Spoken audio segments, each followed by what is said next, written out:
Hello दोस्तों, मैं Aryan Shukla, business adviser and founder online business workshop. मित्रों, आखिरकार इस बात को कौन तय करेगा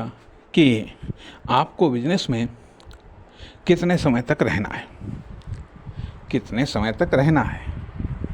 ये कौन निर्धारित करेगा? अर्थात ये कौन तय करेगा कि कब बिजनेस आपको छोड़ना है, कब बिजनेस आपको बंद करना है, या कब कौन सा बिजनेस आपको स्टार्ट करना है, या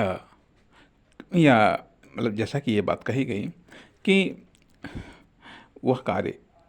जिससे अर्निंग जनरेट होती है, बिजनेस है तो अर्निंग जनरेट होने वाला जो कार्य आप करने जा रहे हैं या जो आप कार्य कर रहे हैं, कौन तय करेगा? कौन तय करेगा कि कब तक जारी रखना है, कब छोड़ना है, कब बंद करना है? या मान लिया इनकम जनरेट करने के लिए आप जो परचेजिंग करने जा रहे हैं, कौन तय करेगा कि कौन सा प्रोडक्ट या कौन सा कार्य या कौन सी सर्विस या सुविधा आपको परचेज करनी है इनकम के लिए, इनकम जनरेट कर कितनी मात्रा में परचेजिंग करनी है इनकम जनरेट करने के लिए, या किस क्वालिटी या कहाँ से आपको परचेजिंग करनी है, कौन तय करेगा? कौन तय करेगा? अब यहाँ पर जैसा कि ये बात कह सकते हैं कि क्या आप ये जानते हैं कि आप जो कार्य करने जा रहे हैं बिजनेस के नाम पर, या जो परचेजिंग करने जा रहे हैं इनकम जनरेट करने के नाम पर उसके बारे में कितना नॉलेज है, कितना एक्सपीरियंस है, या उसके बारे में कोई स्किल है आपके पास में? अब नॉलेज, स्किल, एक्सपीरियंस, क्या ये डिसाइड करते हैं?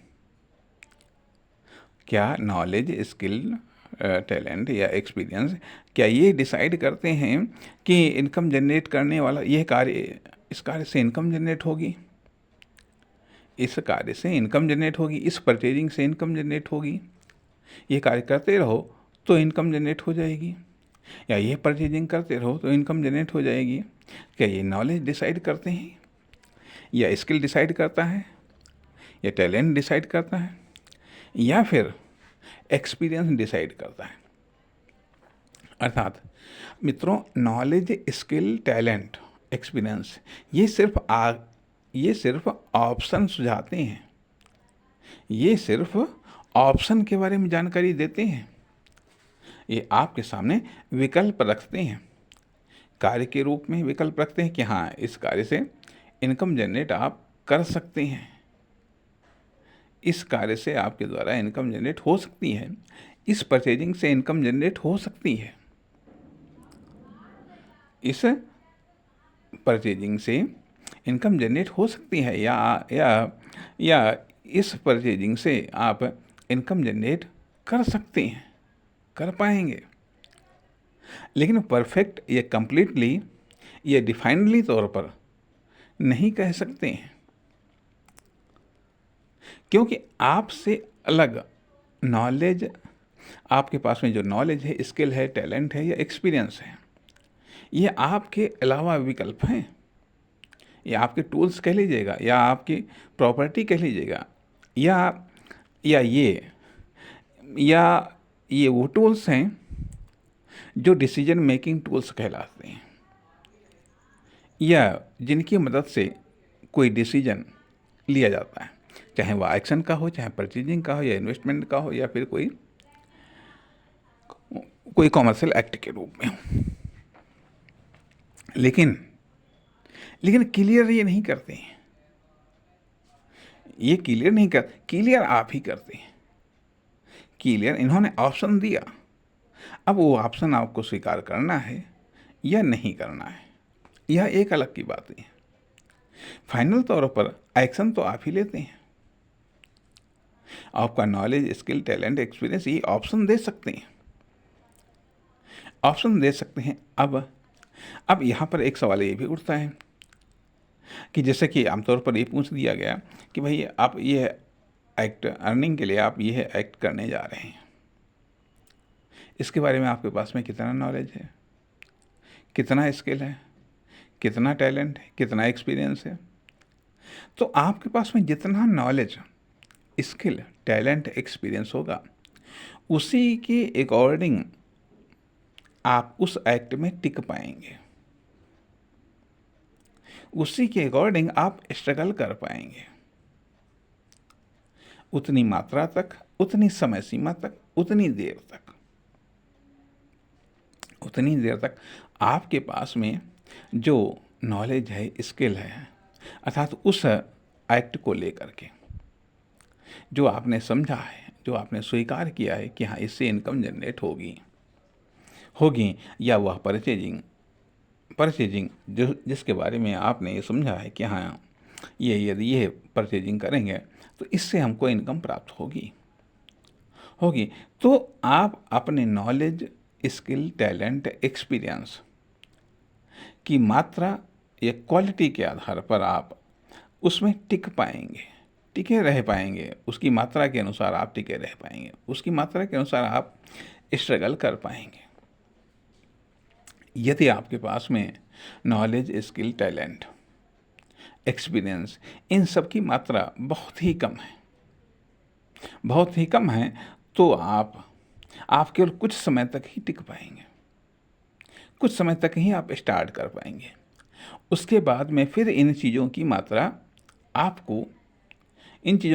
की आपको आवश्यकता पड़ेगी। या तो आप कार्य को बंद कर देंगे, या तो आप परचेजिंग बंद कर देंगे,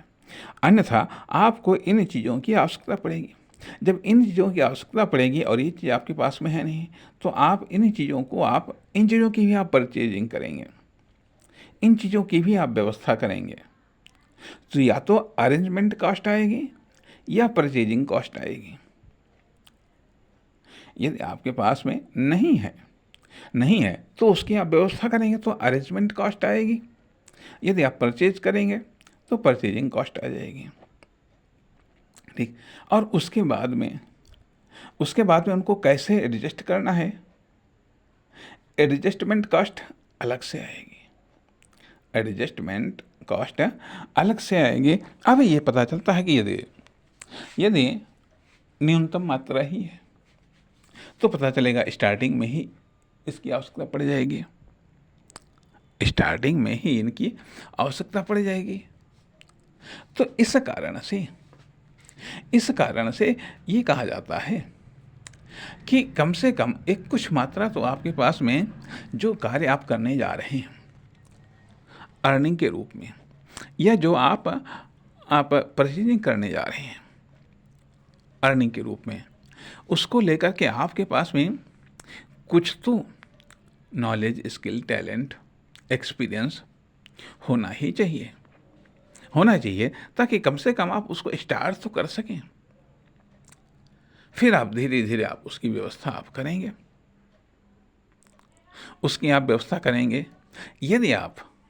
यदि आप अर्निंग के तौर पे ये करने जा रहे हैं, चलिए ठीक है, ये तो एक अलग से पर्पज हो गया। अब आता है कि अब मेरे पास में कुछ नहीं है, ना मेरे पास में नॉलेज है, ना ही स्किल है, ना टैलेंट है, ना ही एक्सपीरियंस है। फिर आप करने क्या जा रहे हैं? भाई जब हम करेंगे तभी तो नॉलेज आएगा, जब हम कार्य करेंगे, जब हम परचेजिंग करेंगे तभी तो नॉलेज आएगा। अब यहाँ पर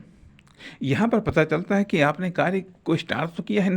नॉलेज प्राप्त करने के लिए। जब हम कार्य करेंगे तभी हमको नॉलेज आएगा,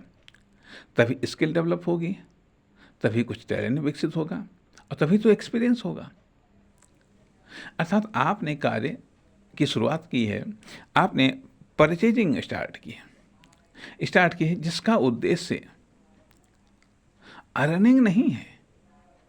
बल्कि नॉलेज को विकसित करना है, स्किल को डेवलप करना है, स्किल का जन्म देना है,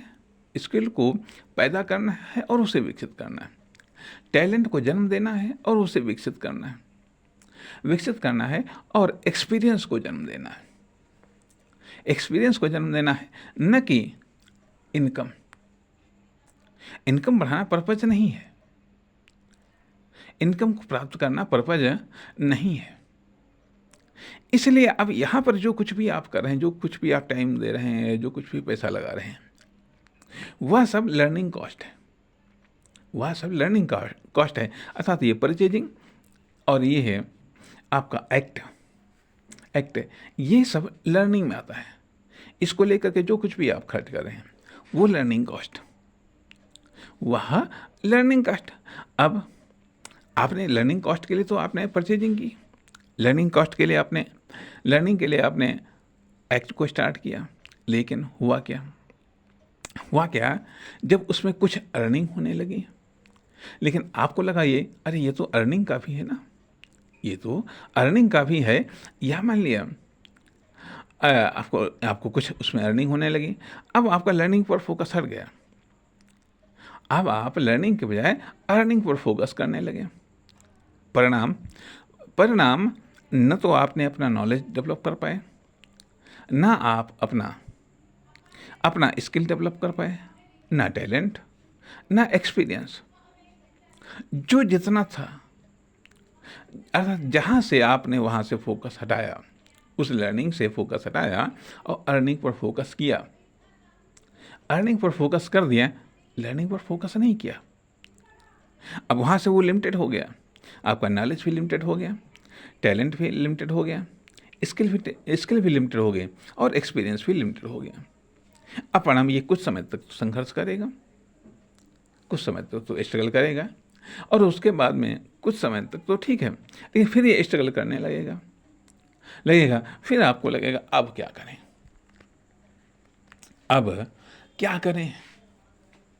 अब हम क्या करें, क्योंकि रुक गया, अब अर्निंग रुक गई, अर्निंग उसके आगे नहीं बढ़ पा रही, अब क्या करें। तब वो पता चलता है कि वो रिपेयरिंग का काम शुरू होता है, रिपेयरिंग का काम शुरू हो जाता है, अर्थात रिपेयरिंग का काम या अन्य ऑप्शंस का इस्तेमाल शुरू हो जाता है। कुल मिलाकर के आपकी जो लर्निंग थी, आपका जो नॉलेज डेवलपमेंट था, स्किल डेवलपमेंट था, टैलेंट डेवलपमेंट था और एक्सपीरियंस डेवलपमेंट था, वो रुक गया, वो बाधित हो गया। तो यह एक अव्यवस्थित या सीमित एक्टिविटी या एक्शन या एक्ट स्टार्ट हुआ, जिसमें धीरे धीरे रिपेयरिंग मेथड से चल तो रहा है, लेकिन प्रगति नहीं कर रहा है। नमस्कार, धन्यवाद।